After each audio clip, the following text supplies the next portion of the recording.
As we mentioned at the top of the show, there's a brand new ESRI report in conjunction with the GPA and GAA. It's called Safeguarding Amateur Athletes, an examination of player welfare among senior inter-county Gaelic players. And I'm delighted to say that Eilis Kelly of the ESRI is with us in studio. You're very welcome, Eilis. Thank you. So we had you in studio last year for the 2018 report, which was basically to lay the groundwork, in my opinion, of the impact of playing GAA. This is basically the same data, just a bit more of a deeper dive. Exactly. So the first study that was published last year was looking at, what were the commitment levels that players are given to the sport.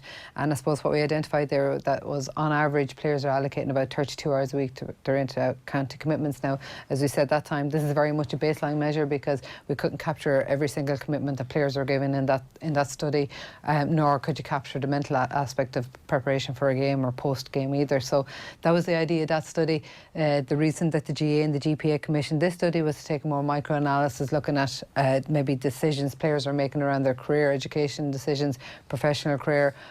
We also want to look at alcohol consumption, usage of supplements, because obviously that's a growing area within the game.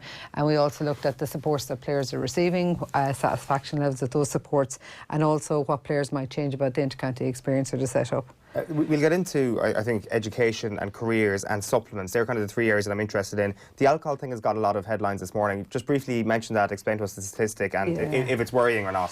Okay, so I suppose what we're finding is that effectively players are a subsection of the general population, so that the consumption levels are similar to the non-playing population, so it's about 86% of that. But what we're finding is that when players consume alcohol, they're consuming higher quantities of alcohol. So 9 out of 10 players are binge drinking during the off season, and it's also higher during the pre-season as well. But as I said, the numbers are similar to the general male population. It's just that when they do consume alcohol, they're consuming higher quantities of alcohol.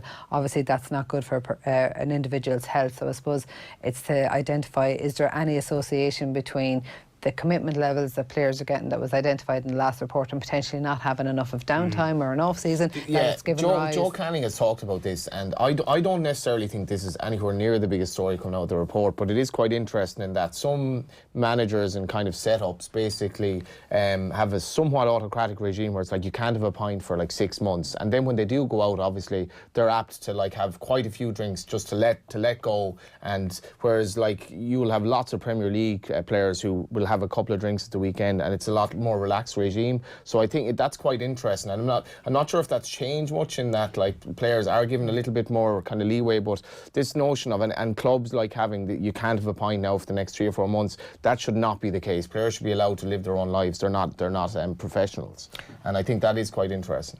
Yeah, certainly. It's kind of like a releasing of the valve almost when it comes to the off-season, and it's more concentrated. But as I say, we do want to focus on education and professional careers. The first statistic that sticks out is that inter-county players are more educated, or certainly a third-level education, than the general male population. Why do you think this is? Okay, so I suppose just to put this in a little bit of context. So what we want to do, as I said, was look at the education decisions that players are making. But I suppose we didn't want to look at them in isolation because we could identify a particular statistic, but we wanted to know, well, how does that compare to the general population? So we're able to use census data and some other CSO data on earnings and that to look at that part of the report. So we used the census 2016 data to look at education levels and also fields of study. So as you mentioned there, that the players are quite highly educated. We didn't ask or were able to identify from data the reasons for that. I suppose some hypothesis might be that these are highly driven individuals. These are the players who are playing at the top of the game. So if they're driven in their sport, they're likely to be driven in their professional career and their education as well. So it could be that's the reason that's given rise to the higher education levels among players. It could also be due to, we'd say, for example, we know that that individuals from certain socioeconomic backgrounds are more likely to attend third level. The player population could be more likely to be from those particular backgrounds that you have. There's more of them attending third level. It could also be then, I suppose, demand side factors, and by that I mean, is it that certain colleges are enticing more players now to attend colleges because they want to win some of the more prestigious third-level competitions like your Sigerson Cup or that. So there could be a combination of factors. You also have the grants that's thrown in there, or the scholarships that a lot of universities and colleges are offering to players now as well. Is that attracting, we'll say, players who might not necessarily have gone on to third level to pursue third level education courses. So as I said, it could be a combination of those factors that's given rise to the higher education levels, but it is a significant difference between, as I said, over 60% compared to 30% having a third level qualification or above is a big number.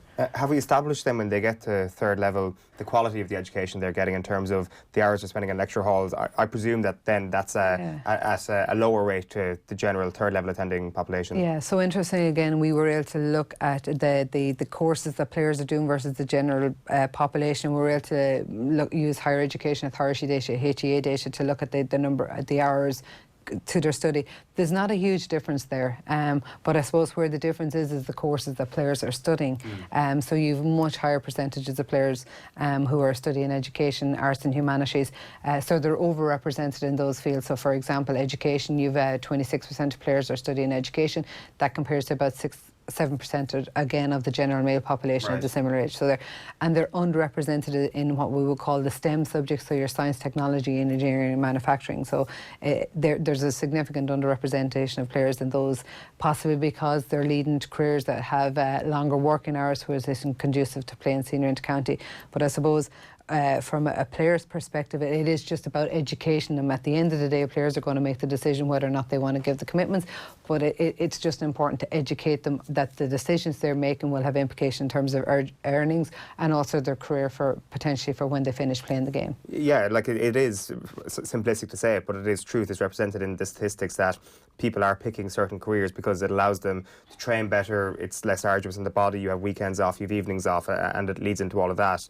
Like, do you get a sense then that people are perhaps regretting their decision later down the line after their inter-county career? Okay, so the first thing we did was, or one of the first questions we asked of the players was, what was the main factor that determined what they did after leaving second level education? So we asked players, did they do something because it was something that they were interested in? They did pick, we'll say, the job or education course because it was going to lead to the job that they wanted. They did do it because it was going to facilitate them to play inter-county, and we also gave them the option to tell us what was the main factor. So I suppose the first one of the interesting finding there is that you're finding just over 26% of players indicated that the course that they selected or their job was to facilitate them to play inter-county. So quite a proportion of individuals at that stage, and bearing in mind that this is 2016 players, were deciding on what they were doing after second level to actually facilitate them to play inter-county. We then also asked them a question: if they could go back again, would they select the same career path? And you get over 40% of players indicated that they would not select the same career path.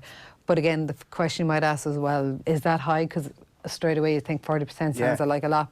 So again, we were lucky that we had data for the general population of males of similar age, and it's about 36%, which again is so there's not a huge difference. But what we are finding in the research is that those players that selected their course or career to be able to facilitate them to play inter-county, it's much higher. It's over 50% for that group of individuals. So when you take those out of the player data, you actually get players to be similar to the general male population of similar age in terms of levels of regret about what they did after second level. Your point earlier when some of the Wexford players, when you said their career might be over now, and we call it a career, but it's playing amateur sport, whereas your career is what you're actually doing and earning money for. And I think what's interesting that an awful lot of Gaelic players are choosing, we'll say, to become to work in teaching or whatever, and these are not necessarily high salary jobs. So down the line that may stymie them in terms of, I don't know, getting a mortgage, like where they can live and so forth. And obviously your career in Gaelic games now is over quite early. I mean, your inter-county career is over at 30 for most players or thereabouts. So but you don't think of that, I suppose, when you're 18, and that's so that was my main finding from it anyway. Yeah, so just to follow up on that then, like we were able to look at, what were the occupations, what were the sectors of employment that players were going into. And again, we used CSO's Survey of Income and Living Conditions data to compare with the general population. And you find that much higher proportions of players are going into the public sector, and it's predominantly into education that these individuals are going into. And their hours of work are lower, so they're working about, those players who go into the public sector, their average number of hours per week is about 35 hours, which is lower than their counterparts that are gone into private sector, which is about 40 hours a week, and also lower compared to the non-playing population that goes into the public sector. So they are working lower hours. We also looked at earnings. On average, players' median income is slightly higher than the general male population of the same age.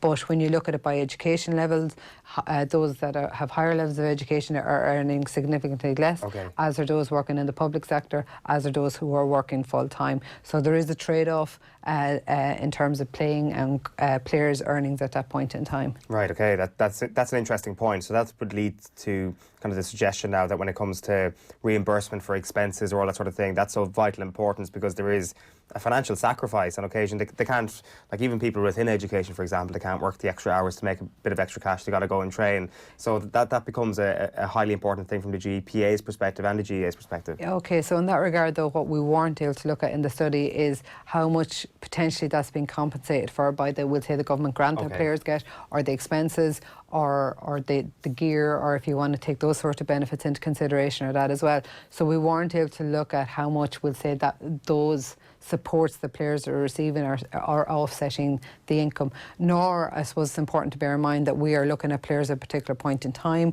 We don't know, once players finish playing inter-county, has that ability to play inter-county, will it actually lead them to other jobs, better jobs, because they're identified as an inter-county player after they finish playing the game. Anecdotally, you'd imagine it does, in that, you know, they're recognisable, and it's like, well, I'd be happy to give him a job because he's a high achiever in some shape or form as well. Well, I suppose it's a good question. We can't answer it with that data because we don't look at them post-playing, but what we do look at is we did ask players that are playing the game, did they feel that the job did they feel that playing inter-county facilitated them to get the job?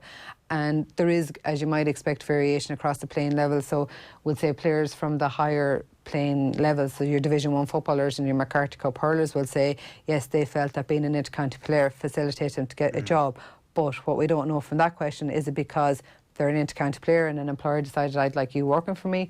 Or was it a case, potentially, that the individuals got a job because whether it was the county manager or the county board might have spoken to employer because they might have got a job in a local area that will again facilitate them to be near training. So we don't know what's given rise to that effect, I suppose, but we just know that there is variation. So while you might assume that, because you're an inter-county player, this is going to stand to me when I stop playing, you're not necessarily going to get equality across the playing level, so it's not necessarily going to be of benefit to all players in that regard. Yeah, it makes sense. Like we've mentioned alcohol, but it's kind of in the same section as the supplements here. Some of the statistics here, I'm not sure were they surprising or not surprising, like the fact that 81% of players in 2016 took supplements. Like when I saw that statistic at the start, I was actually kind of surprised to see it. Yeah. But perhaps it actually makes sense when you think about the strength and conditioning that goes on in the off-season. Yeah, so I suppose, just to again give context, when we originally gathered the data for this study, we conducted workshops with the players, and we just thought it was interesting that some of the players made the point that going back 15, 20 years ago, a player would have just maybe taking a cortisone injection without necessarily questioning it, because it's a bit like, okay, this is going to facilitate me to play the game. Obviously, there's been a lot of changes over time. We now have a medical doctor that's part of most teams, and there's more awareness about, we'll say, I suppose, what players are, assistance players will get to be able to play the game when they're injured. And this particular player rose the point that he felt that today supplements is a bit like cortisone, what cortisone injections was like 15 or 20 years ago, that players might be taking them without enough consideration being given to what they're actually putting into their bodies.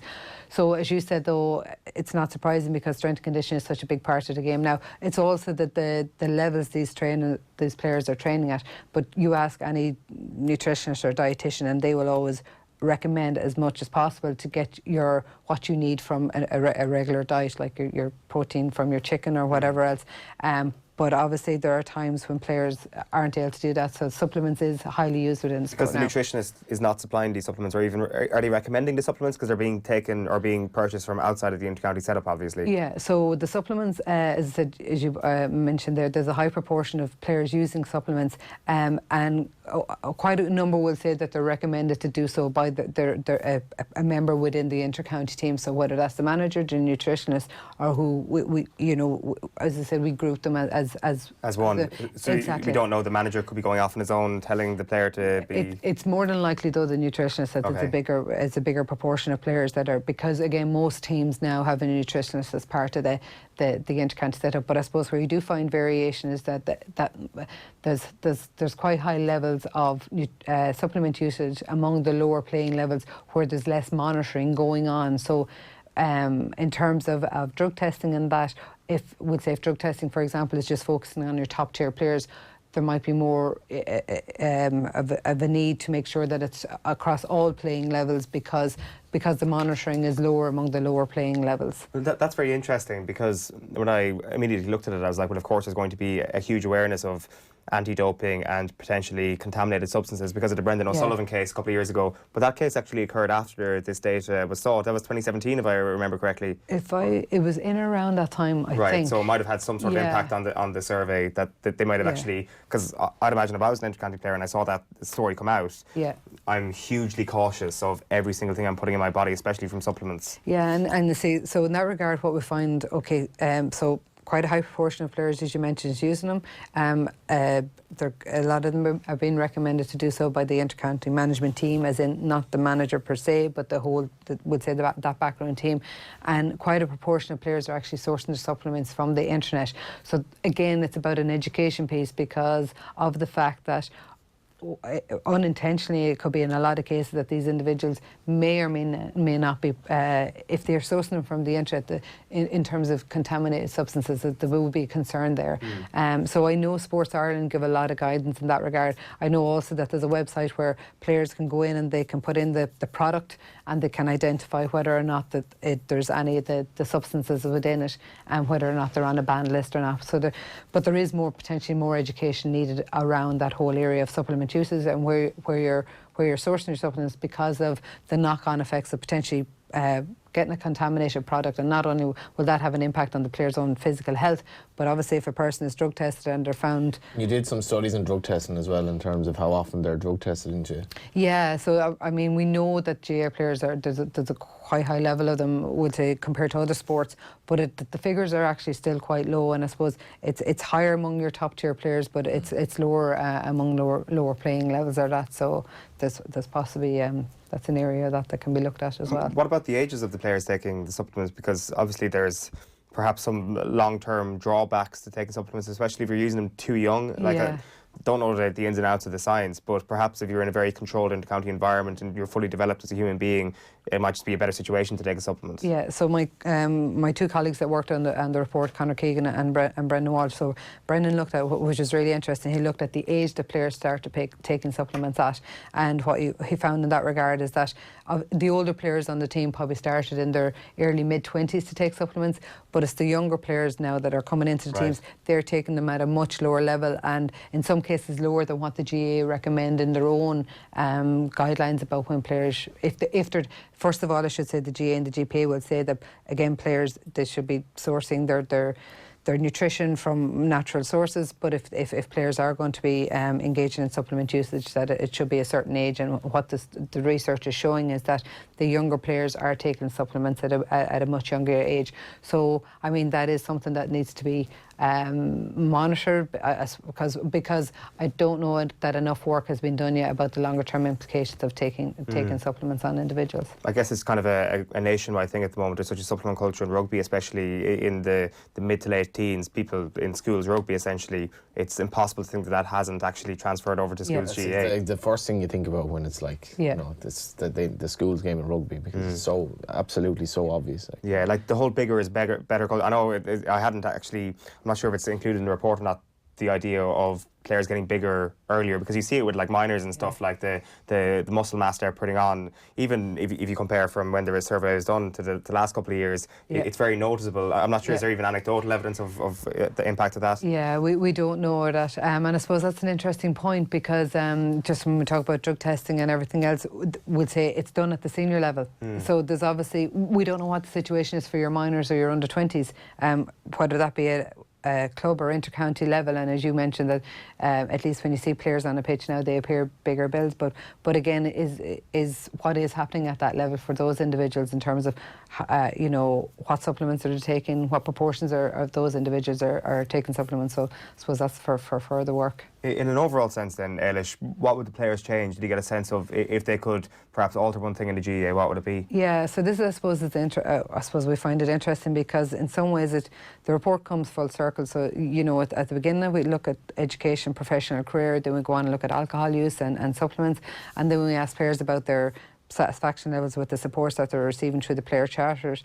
What would they like to see more emphasis on? And in that regard, the two areas that they identified is that they'd like to see how they might be able to progress their professional career, and secondly, how to keep their inter-county participation in perspective. And basically, they're saying there's more to life than playing inter-county. That's not us putting those words out there. That was the way the question was phrased, and you had a high percentage of players selecting those two areas.